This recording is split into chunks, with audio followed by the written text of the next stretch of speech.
Okay, hello, those of you who braved the drizzle. 2, 4, 6, 8, 10, 12, 14, 16, 18. Wow, that's an half of you here. Okay, pop quiz, everybody gets a bonus. No. I should do that one of these days. So,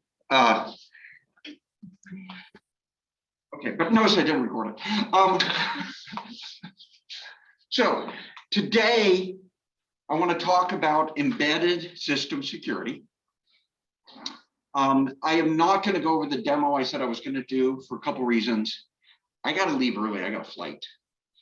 So I got my father-in-law's funeral tomorrow, so I got to fly down for that. So, I'm going to cut class a little short for that. But I wanted to talk a little about embedded system security first, because it's going to be on the test next week. What do I mean by embedded system security? What I mean is small portable devices, any device that you got that has a little computer in it that is an embedded system. We generally don't think of general purpose computers, this desktop will not be considered an embedded system. But things without a normal general purpose user interface. They're specifically tied to something.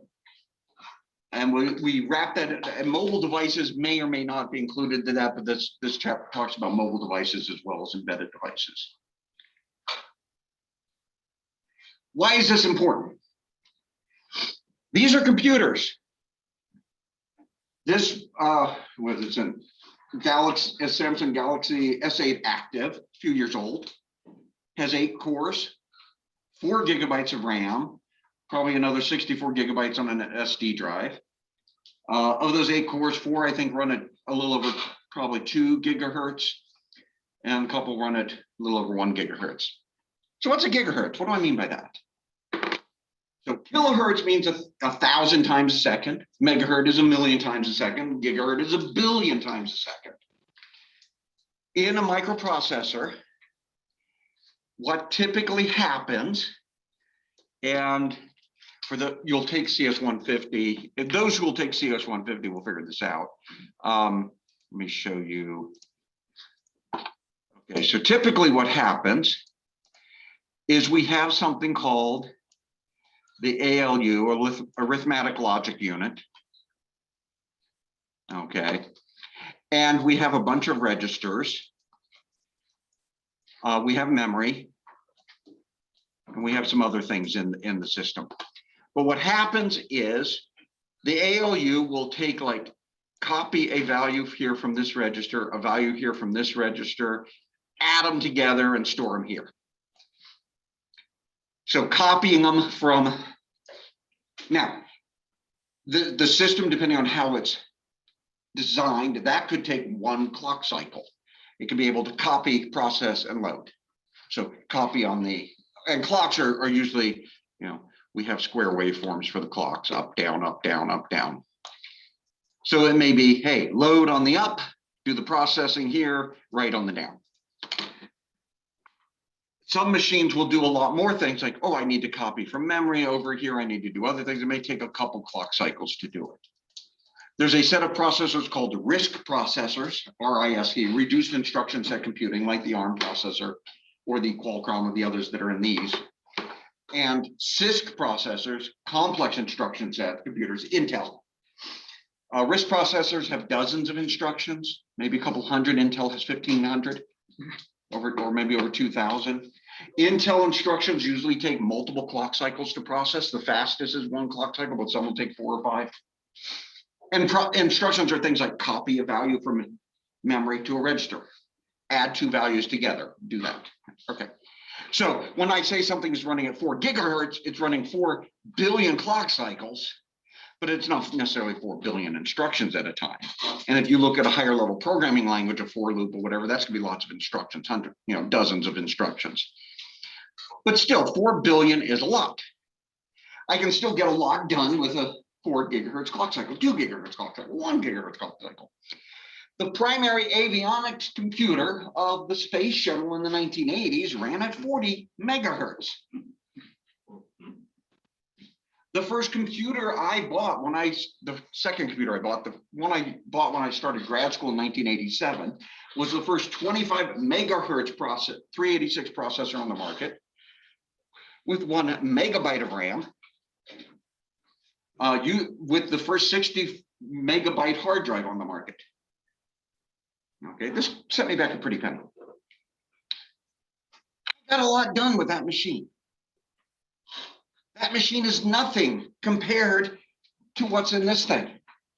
This little desktop device. It's nothing compared to what's in my phone. It's nothing compared to most of the processing devices that are now out there.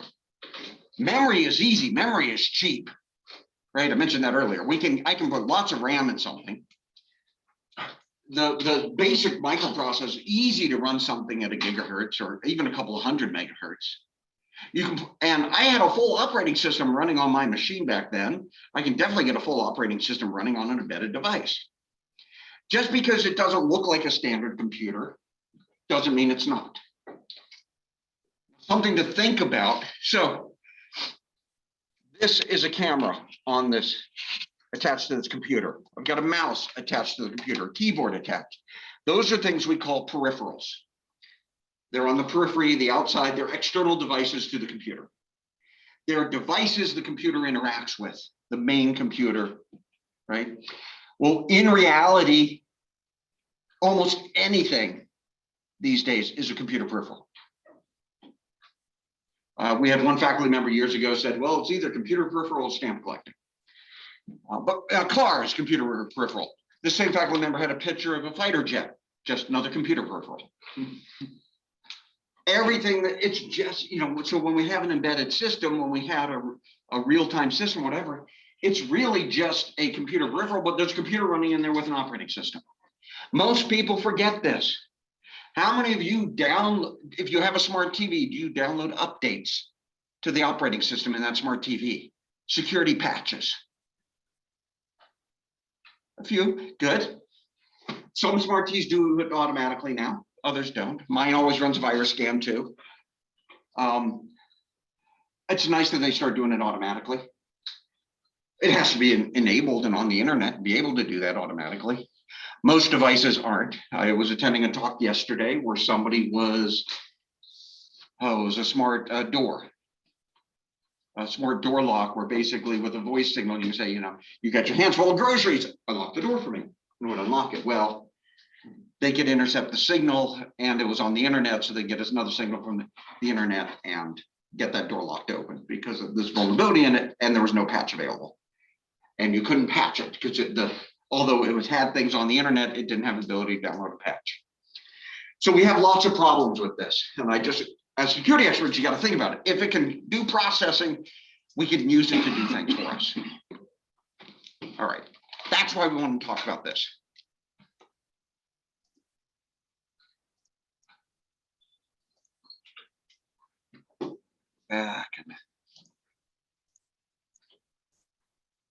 Oops, no.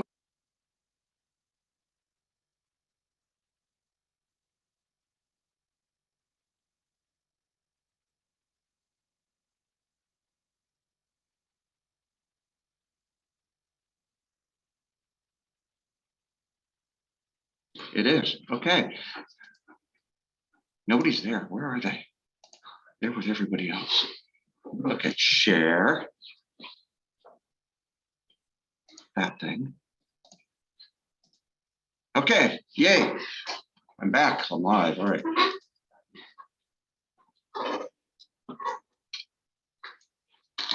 Smartphones, tablets, they're some of the most common mobile devices. They're personal devices. You install personal software on them and games on them. I got a game on this. Got a couple games on this. I can access personal financial records. Sure, I could access my my bank if I wanted. I've got other things I access from my tablet. Email, definitely, messaging, social media, work resources. Should I? Can I? Yes. Do I? Not on this. Except the Duo Mobile for giving me access to other things. Two common operating systems used for this, iOS, Android. So let's think about the different devices, just about mobile devices. What if I do want to use it for work? What if I need one for work? How do we control it?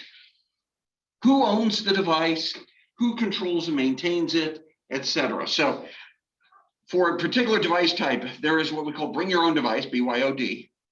I own it. It is my device, my personal device. My iPad is my device. This is my device. Why don't I have an iPad that work bought me? Why don't I have a cell phone work buys me? Work's not, I'm not allowed. State law. They can't buy me a phone. They did buy me an iPad. I left it on an airplane. I bought a new one. 5 months later, I got the one back from the airplane. And so that's back work, but I bought a new one already. It was mine. So I paid for it. I kept it.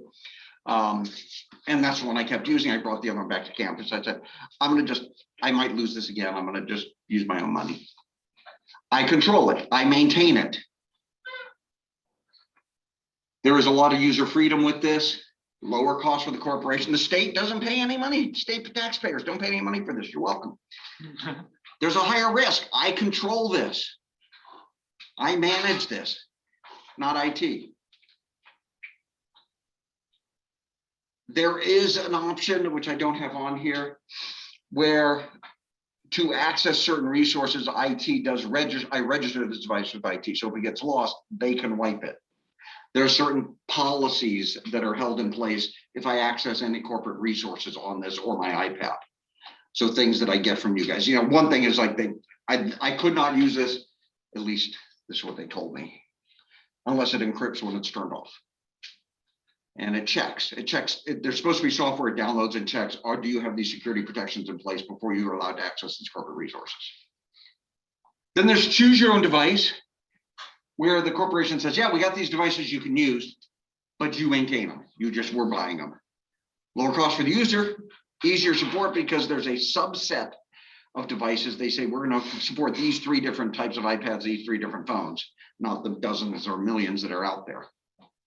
Still uncertain on the security level, though.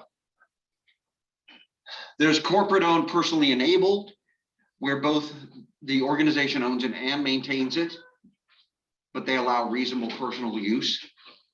Now, I've met several people in my job who have 2 cell phones, their personal cell phone and their work cell phone. You know, and I could have a work iPad and a personal iPad. I do have a personal desktop and a work desktop, but that's a little because I don't bring a work desktop home. But the company, you know, owns and manages those resources. That's an option. There's fully corporate owned, fully owned and managed by the organization, least user friendly. That's the iPad you see in the doctor's office when the doctor's around doing things with it. That is solely for work. That's solely for that doctor's office. It is a portable device, but they never take it home. It's what you see these. I was at our new Target the other day, and we were asking, do you have something? And they said, well, let me check the inventory. Pulled out, looked like a phone. That a really small pad, but it typed some stuff up, checked up the inventory, but it was a work phone. I actually asked, I said, is that your personal phone? No, I use it when I'm on the floor. Completely isolated who has access to what. And that's more actually the last one, corporate owned only for business use. No personal use. Basically, you don't bring it home type of thing. These all exist, and in some organizations a combination of these exist. And as the security professionals, you got to decide, how do we protect the corporate infrastructure, the corporate data, when we got this mix of devices? You know, devices are allowed on our corporate network here. Your devices are connected, my devices are connected to the corporate network. They have different security levels, they are not requiring you have a full scan. I go visit a government building like the National Science Foundation. I went to visit them a couple of years ago, where we had a meeting inside. I was involved in a review of other people's grant proposals. So they said, yeah, you want to use our network? Give us your laptop. We're going to do a scan on it before we give you permission to connect to our network. And it was a really quick scan. But they also checked, did I have virus enabled? And the scan check, did I have an antivirus system? Was it up to date? When was the last time it scanned? That was one thing they just looked for. And then they did more detailed other types of scans. And then I was still on an isolated virtual network in there. Here, we don't require that. Each of you have your devices scanned.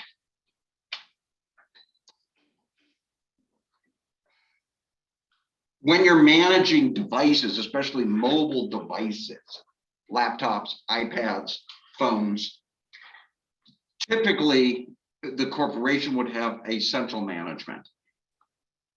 You know, most use an agent, a piece of software on the mobile device that enforces a certain configuration of the device, like automatic patches and updates, force users to change their passwords on regular intervals, regulate and track installed software, maybe even prevent you from installing new software. The problem we have, I know, with one of my staff members is for years she was using the desktop version of Adobe. Now there's a web-based version. But every time there was an update, she had to get an IT person to authorize the update. She wasn't given permissions to update. And this was a very regular thing. You know, if they had a scheduled time, they would come in once a month to update the OS. Not every Tuesday, but once a month. You know, they can adjust the device settings when needed, can remotely wipe the mobile device, fully corporate related data, or disable the device, fully or corporate related data. So it can say wipe everything or just wipe the corporate data. Whereas a personal devices, like I said, they're managed by the user. So we have those kind of choices. A little something to understand how this works. The devices typically have running in them on the metal, on the bare metal, on the microprocessor and that stuff, what we call a baseband operating system. It handles the device hardware, the very specific hardware, your GPS, your cell connections, the connecting to USB device, Wi-Fi, etc. And then it provides a hardware extraction layer to a higher level, which actually runs the full operating system like Android or iOS that you're used to seeing. The underlying baseband operating system varies and often proprietary. Hey, I'm vetting a new phone. Let me put in these device drivers. I got this new cool widget on it. I'm not going to use one camera. I'm going to use 4 cameras that do a 3D imaging for you, whatever. I got to write something new for that. I'll put that in there. It'll have the standard interface we need for the higher level operating system and the apps to use. Who wrote this? Oh, I'm an electrical engineer who wrote this. And you know, I know how to do some coding. I've done this before and I got it working, but I didn't do a full security test on it because, hey, it's a camera. I know that. These are often targets for hackers. This underlying software is not as fully vetted or fully tested. It's because it's limited to that specific device. It's newer, where the Android operating system is older and spread a large community is using that. There's a term out there we call jailbreaking. If there's a security feature in the device, like maybe, you know, this is an AT&T phone. I can't put in I'm trying to think of another provider, T-Mobile SIM card. It won't work because AT&T locks it. There's certain apps I can't download or install because AT&T doesn't allow that, right? There's things like that. iOS is much trickier. You can't, you know, it's much harder to say, hey, I want to install this app from this third-party vendor on my iOS phone. There's like, no, you got to get it through the Apple Store. That's the main thing. So people say, I'm going to jailbreak. I'm going to turn off these security features so I can do what I want on my phone, right? Maybe access a different cell network, customize the device, maybe use non-branded ringtones, use other things. Well, when you get an operating system update, it updates the security software, which relocks your system. So people will, well, I'm not going to update it. I jailbroke it. It took me a while. And the jailbreaking worked on version 4.1.5, version 4.2. I don't know, so I'm not going to download it. Oh, it also fixed several security bugs in the old version. Well, I'm not downloading those either. Right? You know, you kick down the door, it doesn't lock anymore. And you're not the only one who can go through it now. companies will have to have an external management system that could detect or stop jailbreaking of corporate devices.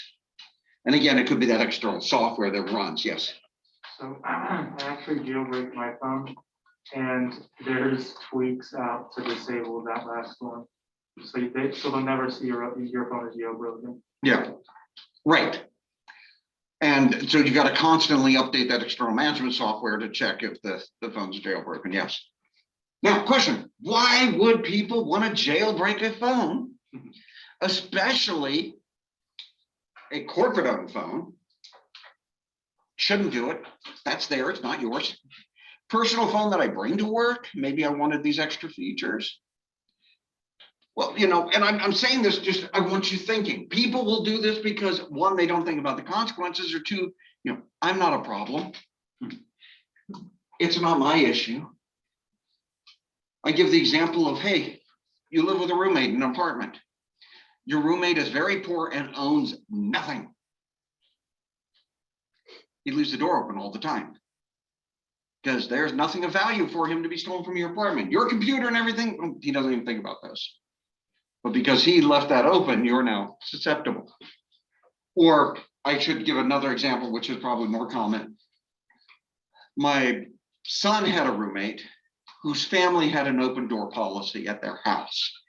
Come by, just walk in. You come to visit, the friends come to visit, just walk in, don't knock, just come in. Hey, you're from out of town and you want to stop by for dinner? Come on in. Never lock their front door, always let people in. No matter what. Always got upset at me when I'd show up to pick up my son and I'd knock. Just walk in. No, I'm not going to do that. I don't want my sons to be familiar with this policy of asking permission. But they just didn't think of the consequences. Well, when he went out and lived in an apartment in town, he always left the front door unlocked. He'd go to the store or anything, leave everything unlocked. And my son was like, no, we could be robbed. Now, granted, I was robbed 3 times as a kid. You know, our apartment was broken into, even though we locked everything. So maybe I just have a personal predisposition to be concerned about being robbed. Okay, but same thing with electronic devices. So we got to think about what's the impact on the corporate network. Malicious labs, even if you don't jailbreak and only install apps from the app stores, many are still malicious. Many have Trojan horse programs in them. They're monitoring what you're doing. They're taking information from you. And it could be not real malicious. They're just taking information from you for marketing purposes. Or they're taking information from you to sell to marketing companies. But some could steal your credentials to log into your bank, log into your other place. Steal digital currency. Hey, do I have my password for my Bitcoin on there? Monitor and spy on people. When software vulnerability is found, the best security approach is install patches and updates. The app market is not very good at deploying these updates. And app market, I mean anybody's. Many app developers deploy, earn, and forget. Now, some apps are really good. So like on my iPad, daily I see new updates to the apps, different apps that are on my iPad.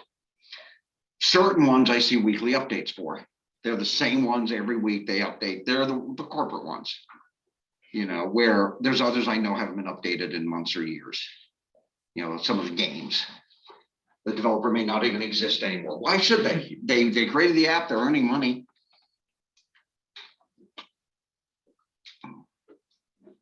So what about an embedded system?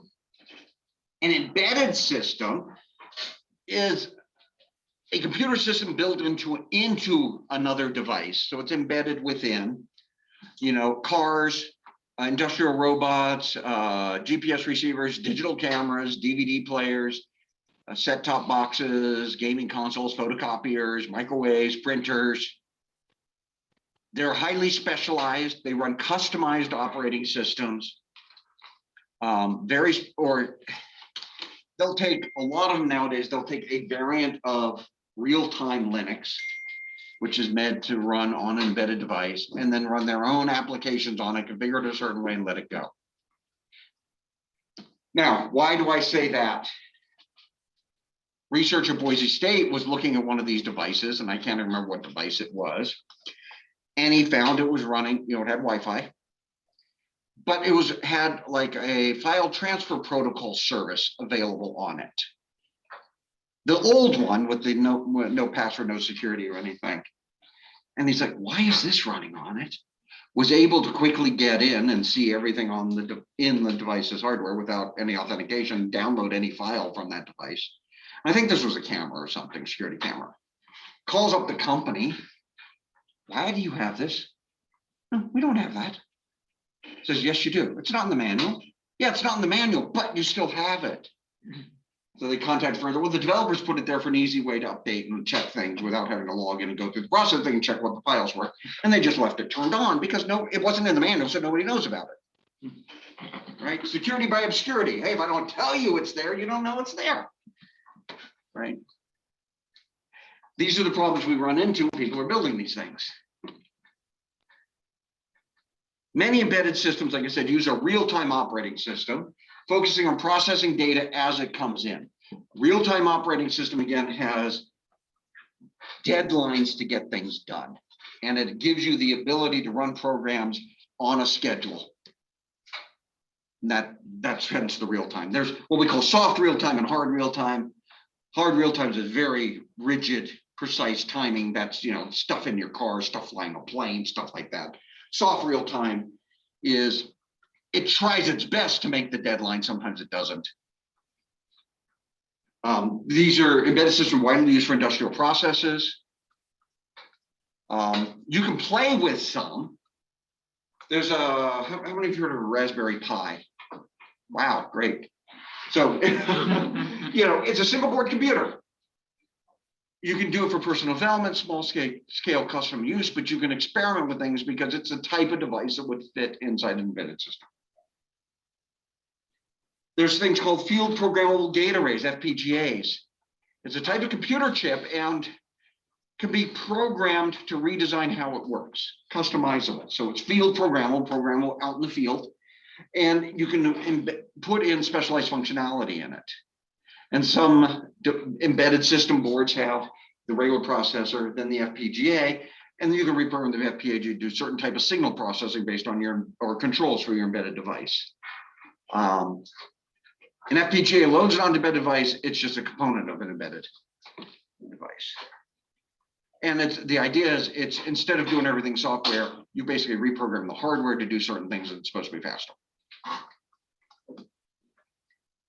So what do people do? They try to break these things. How do they try to break these things? They say, okay, this is the device I want. Who made it? Let me find some documentation about it. Let me look at how the embedded system interfaces with the world. Are there wires? Is it Wi-Fi? What's it using? Is there any service or access to it through a network connection? What type of access would we have? A Wi-Fi connection to a web page is a very common thing for, I want to configure this embedded device. How do I configure it? Common thing is, hey, I will put an app on you, give you an app. That app will communicate with the embedded device. Maybe it'll have a website and maybe it won't. So recently I bought a air filter. It's a good air filter. And I could, set it high, medium, low on the fan speed. Apparently it has a timer function. I was like, great, I want to set the timer because I want this one where I wanted it to run every night. Where it has a light sensor, normally in my bedroom, I have one. At night, the light goes off, it goes off.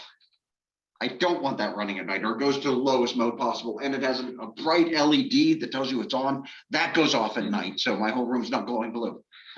But the one I have in the living room, I want it to run at night. I couldn't find it. Oh, you have to download the app to set the timer. Like, what do you, so, it has to connect my Wi-Fi, my phone, and I have to connect to it. And actually, I don't think it connects to my Wi-Fi, but it has its own Wi-Fi access point. My phone device connects to it and communicates with it. Those are things people explore. That's something a developer said, hey, I don't have to put more physical buttons in there. I can add functionality in the processor, there's a processor in there. It's easy to add software. And as long as I have one interface, a Wi-Fi interface, I can have all these electronic buttons without putting physically more buttons in there. That's a cool thing, right? And you know, I think about it. I want something like this. I don't have this. I should have this on my thermostat because my thermostat has so limited controls. You know, I don't want to have 2 on and off times during the day. I want 4. And actually, what's more important, I want Monday, Tuesday, Wednesday, Thursday, Friday to have different schedules. Where my thermostat says you got weekday and weekend schedules. Oh, and by the way, you can't redefine your weekend. And I know when I was younger, my mom, you know, she had Monday, Tuesday off. That was her weekend because she worked retail, and the rest of the days were the days she worked. She would want a different schedule. That was not possible, right? But hey, with a software, you can make it infinitely possible without having to program different buttons. So there's reasons people do this, but it also makes the system vulnerable. Okay. How do you update the software that's running on that system? So as people can analyze this, and what do you do if the device has a security issue? If I'm using this device, hey, I've got an industrial robot running. What if it has a security issue? What do I do? Watch it take over the world. Watch it take over the world. This one has no wheels, so we're lucky. But can it reach something with wheels? That's it. You know, document your findings, ensure the appropriate practices are included in the organization's operational procedure. If the device has a wireless connection capability, is that disableable? Is it configurable with security? Is there a default security login for it? You know, a lot of these devices, it's proximity. I fire up the app, I push a button on the device, and now I'm connected. You know, there's no other security. That's sufficient. So, well, is that sufficient for your organization? If not, what else do you do? What else can you do? These are things to think about. If you're building one of these things, that's something to think about. Remember that the bad guys lie, cheat, and steal. They don't follow the rules. They will do what you don't want them to do. You know, I think I mentioned this before, but this is related to that comment too. It's something I've been saying recently. A secure computer system is one that does what I should have told it to do, which means they don't exist. All right. The process for updating embedded systems is non-trivial, cannot be automated. You know, you have to find a way to download. So I was looking at one for a, what was it? A lab scanner, network scanner or something. And we had to download from the website the updated software onto a thumb drive, plug it into the USB on the device, and update it. I can do the same thing on my car.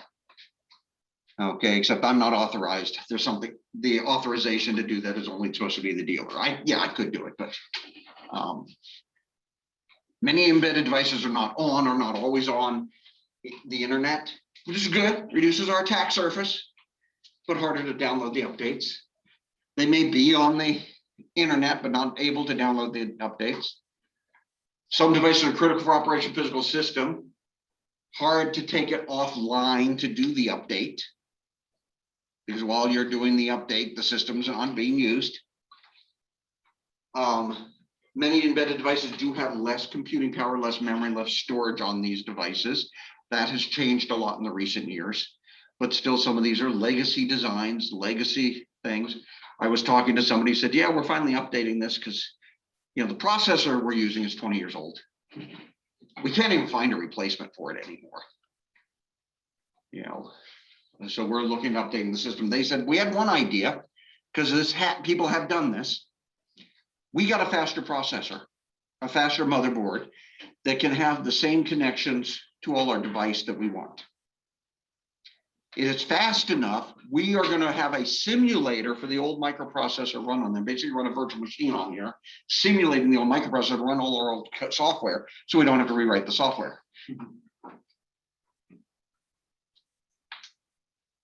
have done that. It works.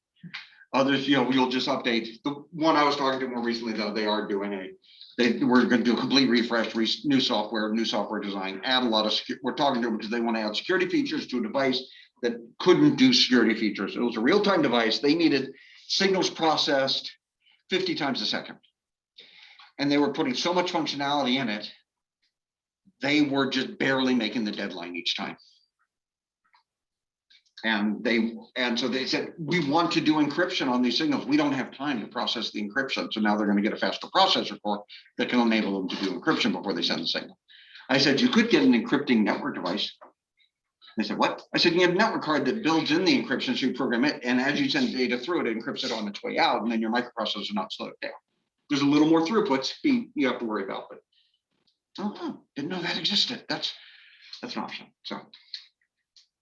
So we may not have the resources to provide encryption, can't run antivirus or other security features, or antivirus is not designed for the system, so we can't use it. Because, the antivirus company didn't know about my system.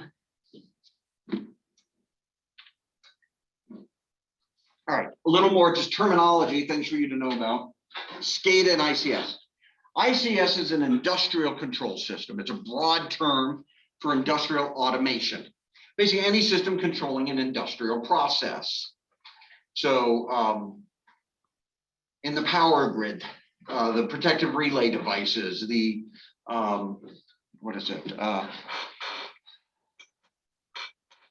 phaser synchronizers, in manufacturing plants for chemical things, controlling the chemical processes, just things controlling a assembly line, all industrial automation, all industrial processes. Another term people have started to use is cyber physical systems.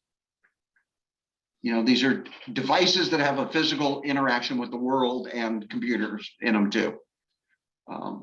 Supervisory control and data acquisition systems, or SCADA systems, monitors and controls these industrial control systems over a long distance, often related to the utilities, power, gas, that type of stuff, and other infrastructure. And so we can have a device that monitors the power flow on a wire.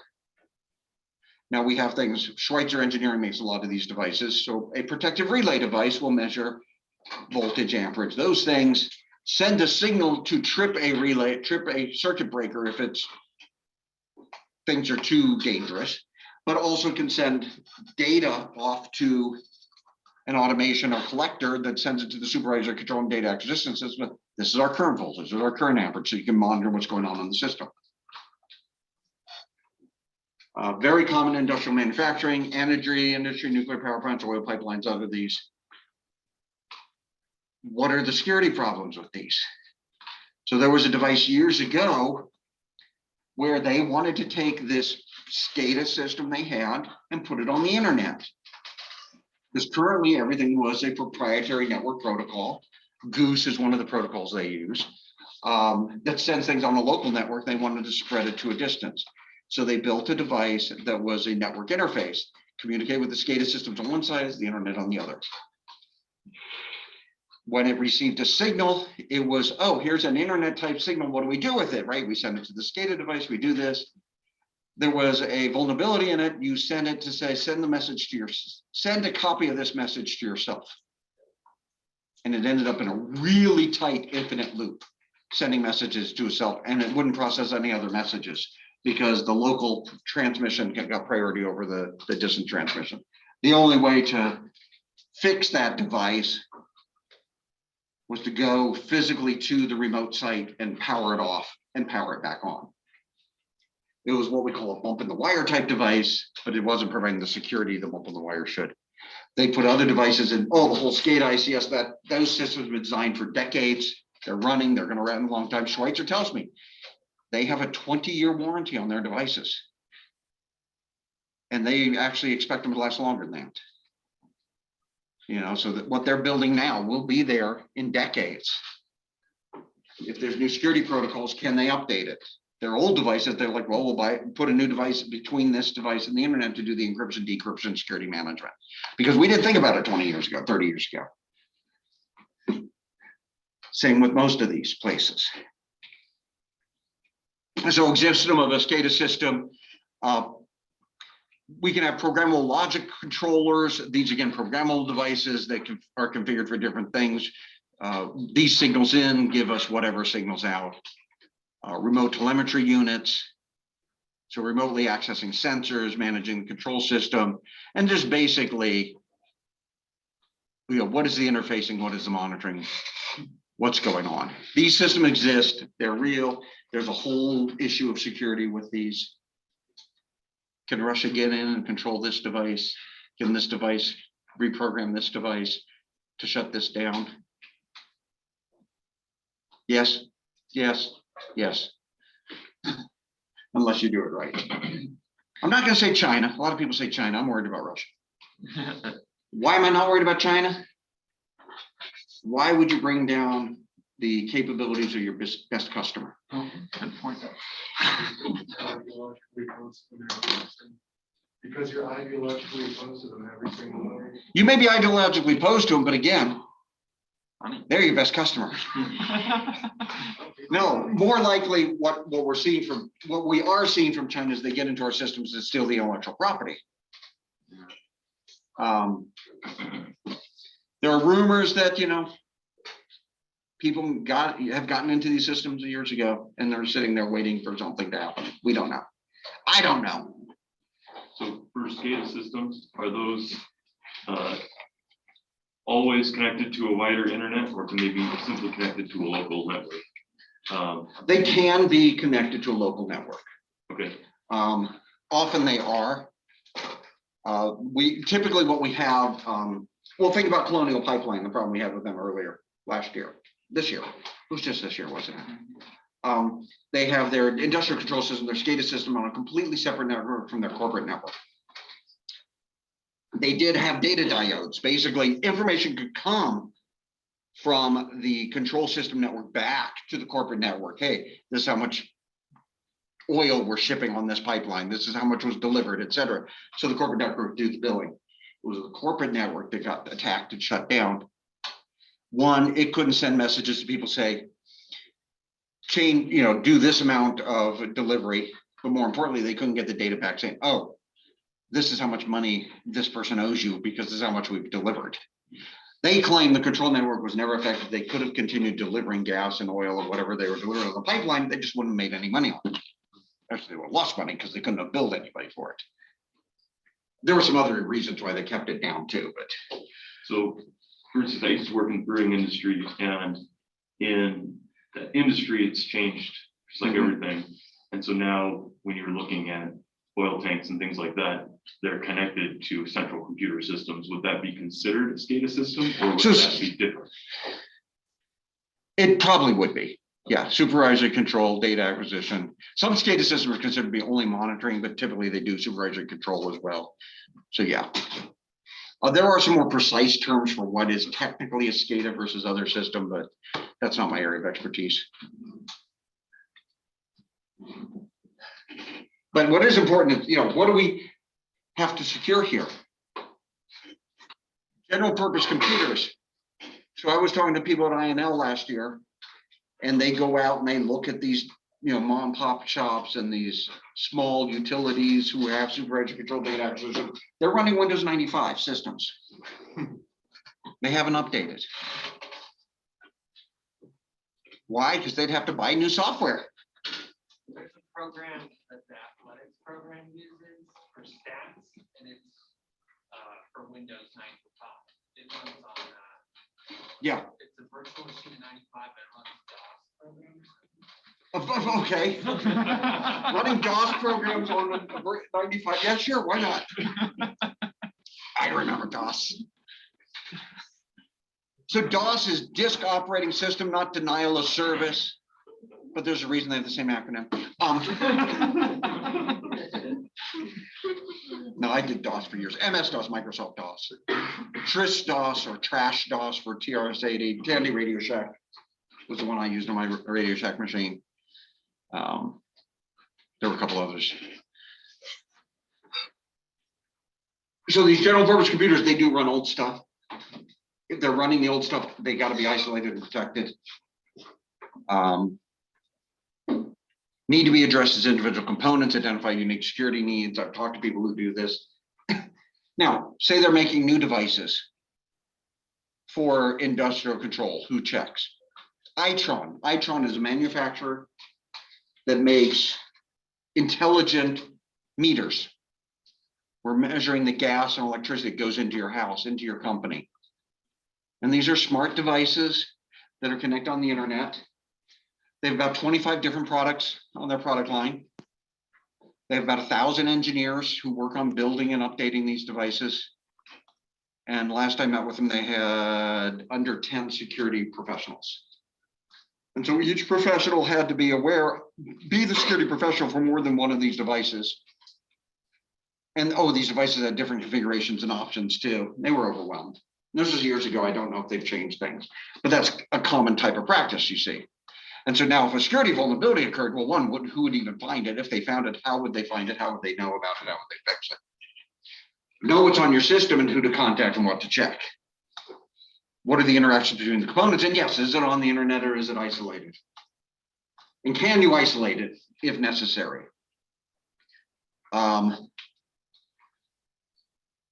we're doing networking, right, you got a collection of devices, and typically you have a network switch, right? And I kind of talked about these when I was talking the network section. Switch could just take a message from device A here, and if device A says send it to B, it'll send it to B. Device A's, and though that could be using MAC addresses, could be using IP addresses, could be using completely different protocols. But the switch says, usually we're talking TCP IP type thing, and it'll switch things over here.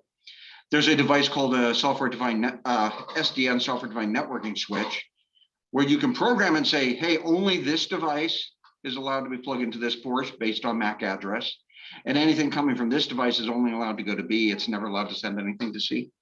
And the software-defined network will replace it. And Schweitzer has built a new one of these that they say, we want to put an industrial control system to lock these down in our network so that, A and B are talking to each other all the time. Maybe B is the sensor and A is the monitoring or SCADA system. Well, yeah, it should be talking, A maybe talk to B and C. B and C can't talk to each other. They can only talk to A, and the switch maintains this for you.